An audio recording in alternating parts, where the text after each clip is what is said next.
Two things about voice acting, and I think it might apply to acting in general. It's really not a part-time gig, and the chances of financial success are very slim. And you have to go into it, with those expectations.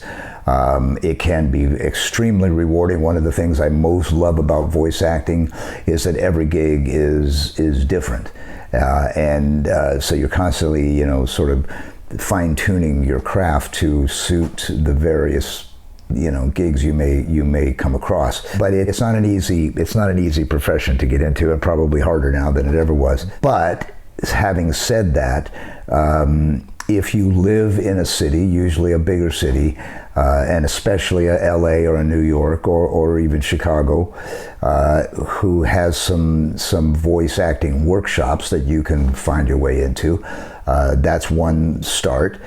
You have to be careful though, because a lot of them are rip-offs and not worth your time, and certainly not worth your money. But if you can find good ones, and LA used to have a lot of good ones. I haven't lived there in quite a long time, but there used to be some great ones. Another good source is improv classes. Now you think, why, I'm not talking about stage acting or even being on camera, but voice acting and voiceover gigs really require you to be able to find your voice and your character quickly. Oftentimes when you go into an audition, you're handed a script and you have maybe 5 minutes to get ready for it, and you've never seen it before in your life.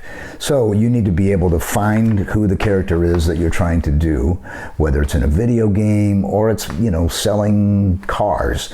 It doesn't matter. You need to find a voice, and you need to find it quickly. And taking improv work is a really good way to kind of work that muscle in your brain. And then also just the idea of just listening to commercials. Don't skip past the commercials on your DVR. Watch them and listen to them and imitate them. Eventually you'll need to find your own voice, but the best way to start that is, imitate somebody who you like and admire or are impressed with.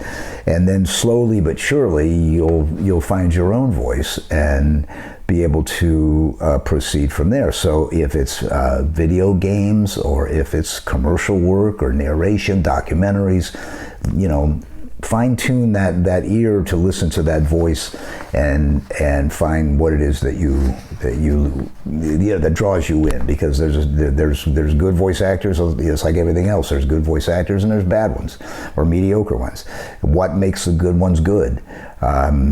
And the thing that makes the good ones good, and it's the same for on camera or any other kind of talent really, is that it draws you, the viewer or the listener, in and makes you want to listen or watch and be involved. And so how do you do that? Well, you create a voice and a character that's believable and interesting.